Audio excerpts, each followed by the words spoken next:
So, what's the best way to make sure Hoosier kids are reading by the end of third grade? That's a question lawmakers and education experts debated for 3.5 hours this afternoon at the Statehouse. 13 News Statehouse reporter Emily Longnecker was there for that debate, and she joins us now to discuss the bills that some lawmakers believe really will help. Emily.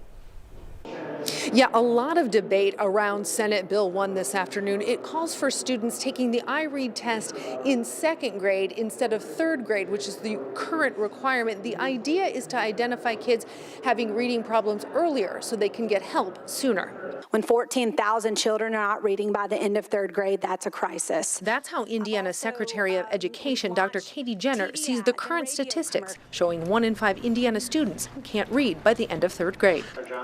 Jenner testified Wednesday on Senate Bill 1. We're here for solutions. 14,000 is unacceptable. According to Jenner, right now some Indiana schools are giving the iRead test to second graders. Under Senate Bill 1, students who pass the test in second grade wouldn't have to take it again. Students who failed the test could get reading help in summer school before taking the iRead test again in third grade. If they failed the test again, they'd have 2 more chances to pass it before schools would consider holding them back a grade. A move even those who supported the bill said schools needed to be careful about using. I think it's a legitimate intervention, but I also think it's an intervention that needs to be used very sparingly and in specific cases.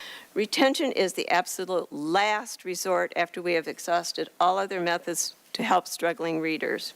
Democratic Senator J.D. Ford questioned why students were having reading issues, saying that needed to be looked at. Could it be trauma? Could it be a student moving around? According to Dr. Jenner, close to a quarter of kids who fail the iRead test have missed more than 3.5 weeks of school. We can invest all the dollars we want, but if you're missing school, then your teachers can only do so much to get you there. Senate Bill 1 passed out of committee by a vote of 9-4. Lawmakers who voted against it said it needed to address why kids were having reading issues, while also giving schools more time to implement science of reading requirements passed last session.